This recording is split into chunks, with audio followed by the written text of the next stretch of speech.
The New York Times reports Israeli officials learned of Hamas's plan for the October 7th terror attack more than a year before it happened.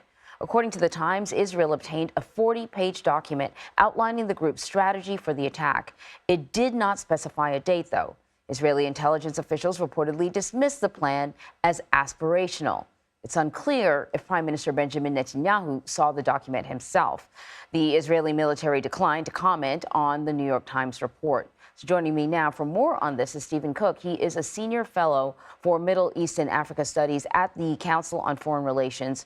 He's joining us now. So, Stephen, the article in the New York Times is quite stunning. It says that there's an analyst who put this together and essentially, implores her superiors to take this seriously, and they're just not buying it. Were you surprised at that officials dismissed what the analysts had presented to them?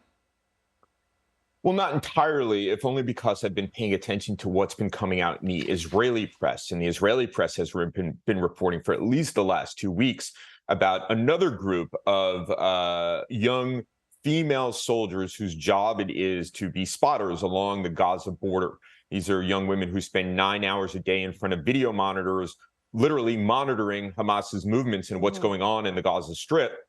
And they had been telling their superiors that something big was coming, and they also were ignored. So this is just adding another piece to the puzzle as to why Israel, with its vaunted intelligence services and its very sophisticated military and sophisticated surveillance networks, were caught basically flat-footed on October 7th. Right. And the thing that you get from that report is that all that sophisticated technology actually was working. They did observe this happening. They did observe training sessions happening. It was the upper level people who dismissed all the intelligence that was being gathered.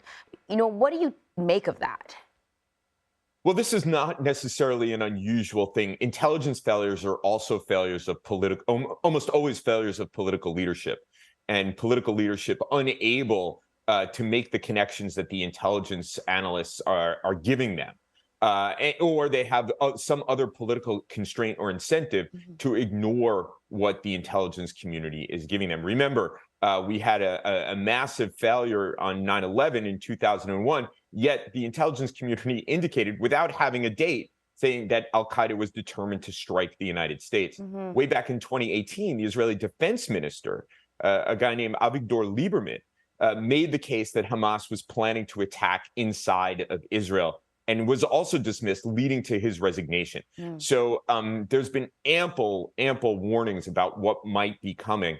Yet the senior leadership of the government, as well as the Israel Defense Forces and intelligence services there, have chosen to ignore it because they became complacent and had their own sense of what Hamas was capable of, rather than listening to the people around them. I was going to ask you if we can expect major changes. I guess that's obvious, but it's just that it's hard to determine where things will go from here when we're still in the middle of this conflict. That's right. It's certainly, when this horrible war comes to an end, there's likely to be a very significant political reckoning within Israel. Undoubtedly the case. Stephen, thank you very much. Thank you.